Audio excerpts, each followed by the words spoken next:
Alrighty, everybody, welcome back to Multigen Collectibles YouTube channel. Thank you for spending time with me. Thank you for wanting to share your love for early 90s and late 80s baseball and basketball cards, as they say, the junk wax era. If you collected when you were a kid or as a teenager during this time, then maybe you can relate to this collection. Again, this is a collection that my grandmother and I shared and built together. And I'm sharing that now as I'm reuniting with these cards for the first time. For many of these cards, the first time in 30 to 35 years. And some of these cards I'm seeing for the very first time on camera, okay? Please drop a comment and let me know how you connect with this collection journey and connect with the collection, all right? So we're gonna jump back into this consolidated box. We're gonna go and separate these right here.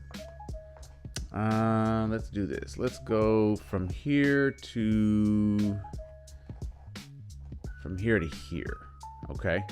And then we'll finish up with that last stack that I see there. So I'm just doing this based off color and what looks like insert design and try to keep it a little uniform. Okay. So again, this is some 92 upper deck, some 91 score, 94 score. Let's see what we got. Going back into 1991 score, we have Mike Lieberthal, first round draft pick card. So it looks like I selected the first round draft picks and the award winners to be part of the cards that I pulled out from the commons, from the extras, just because maybe those are a little bit more notable. So Mike Lieberthal, Dan Wilson, Tim Costo, Ron Walden. Again, a lot of these first round draft picks, you never, ever see play the game at the major league level. Some of these first round draft picks you see once or twice, and that's about it. Some get lucky and have a great career, a long career. Some have a career like Steve Carsey. Right? Steve Carsey had a career. Some of these players, you see the card, you see the draft pick card, and you never hear from them ever again. I don't even know the name, like this guy right here. Eric Christopherson. I don't even know who that is. But I do know that you saw the card behind him. And I know you know who that player is. Look at this guy. 1991 first round draft pick score, Chipper Jones card. Look at that. 1, 2, 3. 3 of them. 3 Chipper Jones 91 score first round draft pick cards. Look at that. Just awesome. Corners look great. Edges look great. Just a beautiful card. So we're going to put that right there. Boom. And again, out of all those players, he's probably the only Hall of Famer. Right? He just got inducted. Probably the only Hall of Famer. Speaking of Hall of Fame, Bobby Bonilla. Should he be in the Hall of Fame? Many people say he should. This is the big head all-star drawing that a lot of people really like. Eric Davis, Barry Bonds. Again, these are your all-stars that are commemorated. Got a few Barry Bonds. Oh, wow. Quite a few of those. Matt Williams, Barry Larkin, Ryan Sandberg, Will Clark, Benito Santiago. Look at that. That's beautiful. Doug Drabeck. Again, these are the all-star big head cards that were commemorated in that same set. And let's turn all these around. I guess they're all upside down.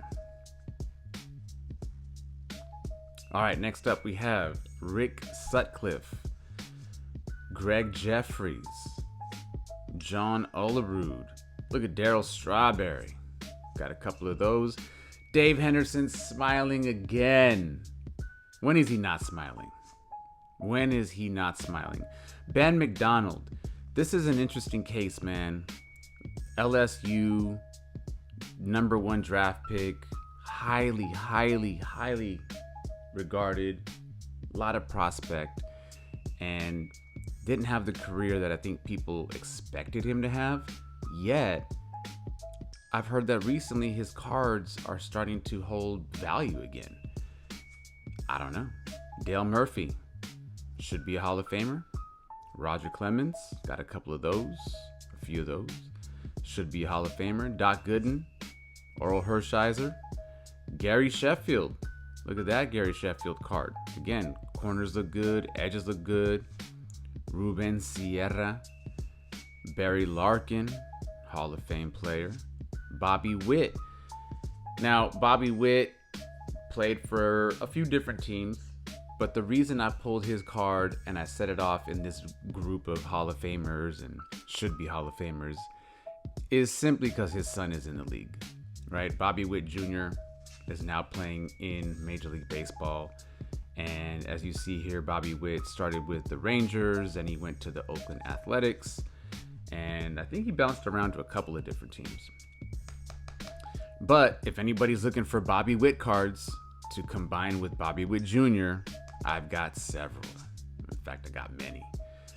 Doc Gooden, Andre Dawson, Hall of Fame player. Got a few of those. Fernando Valenzuela. Some argue he should be in the Hall of Fame. Ron Gant, such a dominant player, powerful hitter.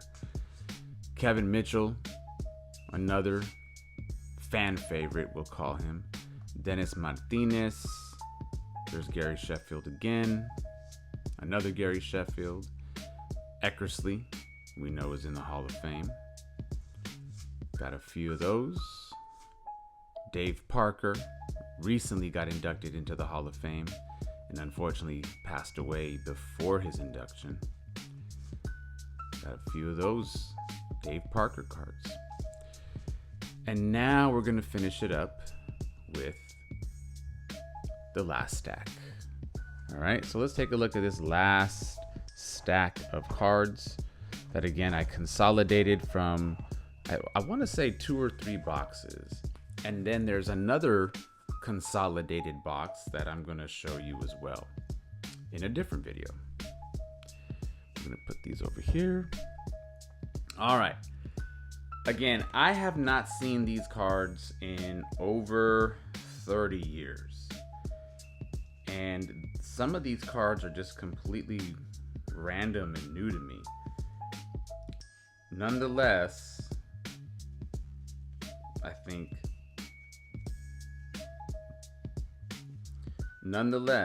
think many of you are gonna appreciate it. Okay? So, as we look at some of these cards, please remember that we have complete sets, and these are the extras of those complete sets. Here we go. 91 score, no hit club. Dave Stieb, Terry Mulholland, Melido Perez, Andy Hawkins, Fernando Valenzuela, Dave Stewart.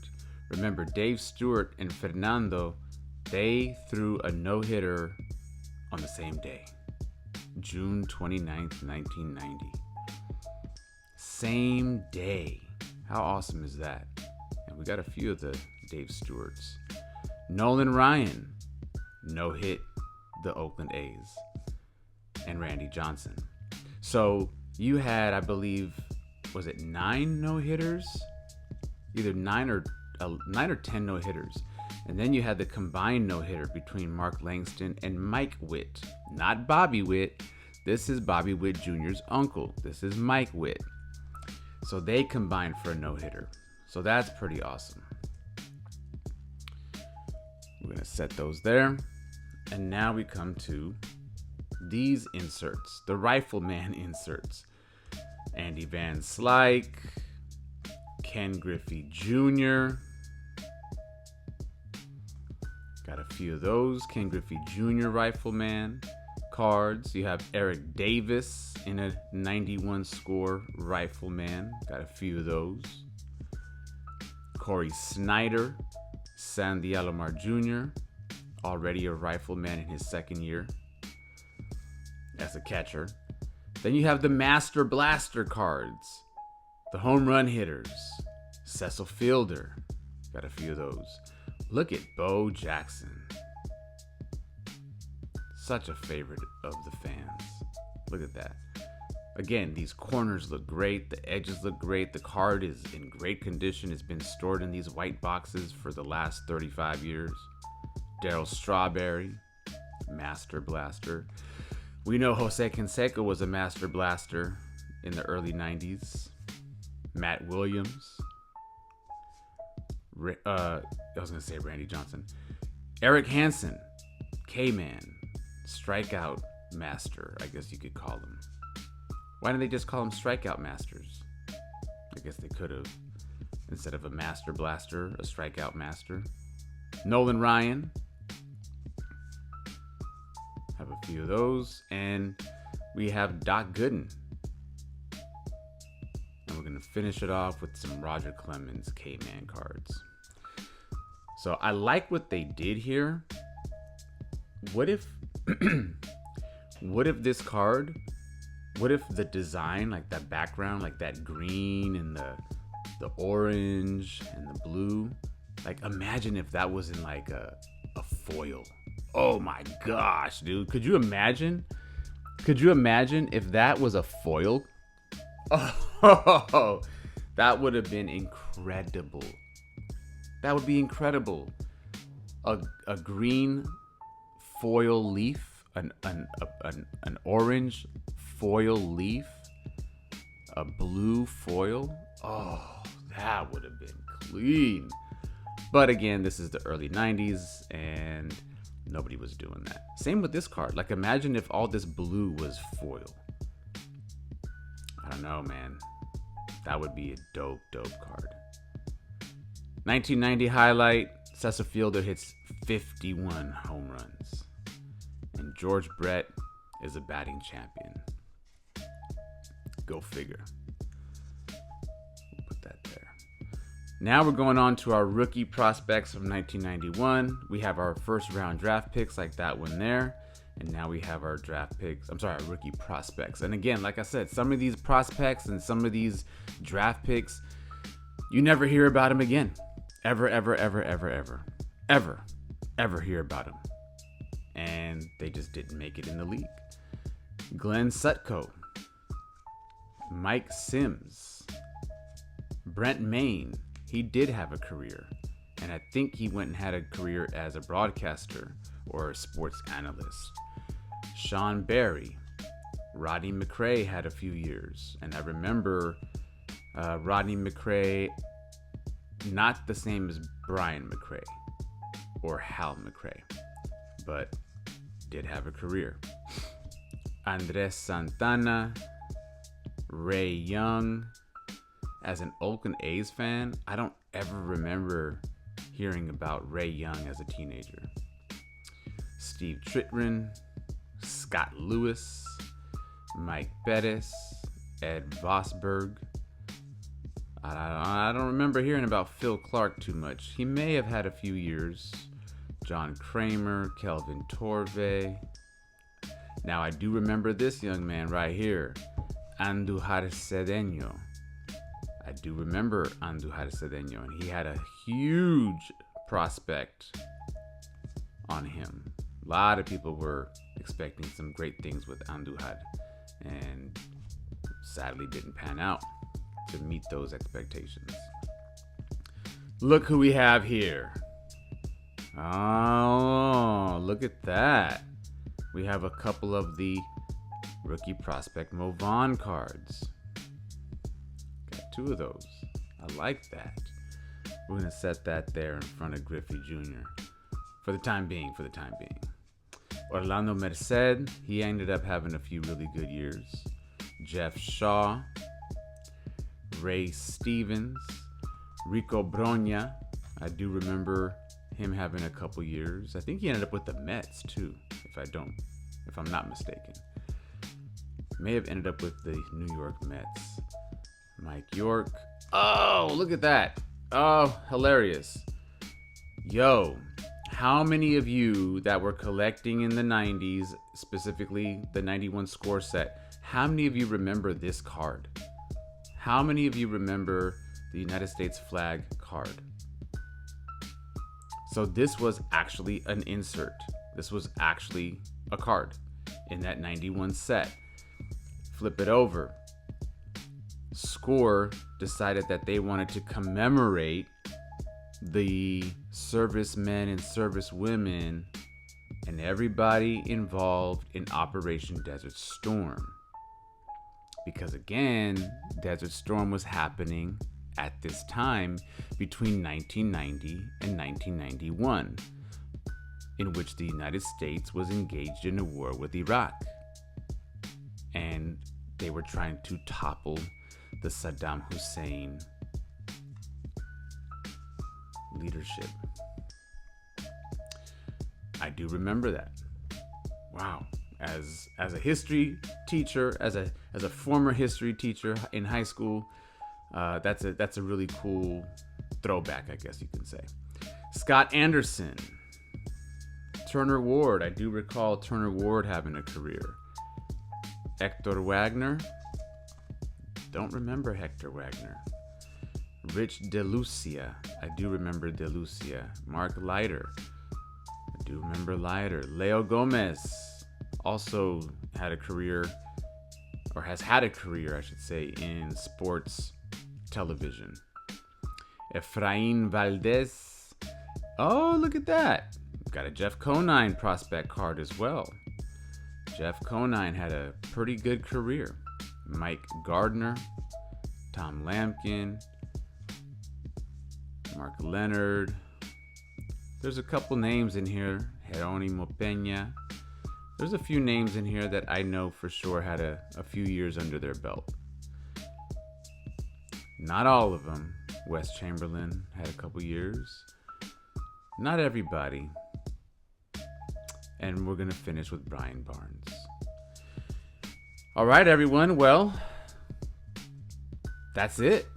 That's 91 score extras from the more notable players and the more notable insert sets. Again, we do have a couple complete sets of 91 score. I just haven't gone through them yet, and I haven't gone over them on camera, but they're in storage. And I think what I'm going to do in the next set of videos is go back and grab the boxes of the other consolidated cards that I was referring to earlier. And we'll do a couple videos on those. All right. So as I always say, thank you so much for spending your morning, your midday, your afternoon, your evening, your night with me as we go over through this junk wax era baseball and basketball card collection and get nostalgic. And if you were collecting in that time period, especially as a teenager, then maybe this collection speaks to you, and drop a comment. Let me know how it does. All right. So continue to enjoy your day. Thank you so much for being with me. Hopefully connect to the story. Hopefully connect to the journey. And we'll see you in the next one, y'all. Peace out.